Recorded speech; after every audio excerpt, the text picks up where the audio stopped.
வணக்கம் பானு. தருமபுரி மாவட்டம் பாலக்கோடு அடுத்த பாறையூர் அருகே உள்ள ஓசூர் தேசிய நெடுஞ்சாலையில லாரி மீது கார் மோதிய விபத்துல கேரளா நடிகர் சைன் டாம் சாக்கோவின் தந்தை சி.வி. சாக்கோ சம்பவ இடத்திலே உயிரிழந்த சம்பவம் பெரும் அதிர்ச்சியை ஏற்படுத்தியுள்ளன. கேரளாவில் இருந்து பெங்களூருவுக்கு நடிகர் சைன் டாம் சாக்கோ மற்றும் அவரது குடும்பத்தினர் ஒரே காரில் பயணித்துள்ளனர். குறிப்பாக நடிகர் சைன் டாம் சாக்கோ, அவரது தந்தை சி.வி. சாக்கோ, தாய் மரியா கார்மெல் உள்பட 4 பேர் இந்த காரில் சென்றுள்ளனர்.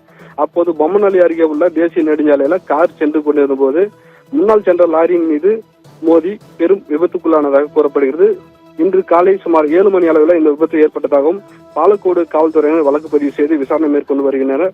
மேலும் இந்த விபத்துல நடிகர் சைன் டாம் சாக்கோவின் தாய் படுகாயத்துடன் தருமபுரி அரசு மருத்துவக் கல்லூரி மருத்துவமனையில் சிகிச்சைக்காக அனுமதிக்கப்பட்டுள்ளார்.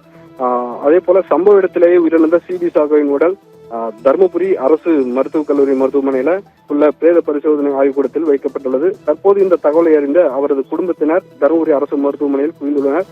கேரள நடிகர் சைன் சென்ற கார் லாரி மீது மோதி விபத்துக்குள்ளானதில் அவருடைய தந்தை உயிரிழந்த சம்பவம் பெரும் அதிர்ச்சியை ஏற்படுத்தியுள்ளன.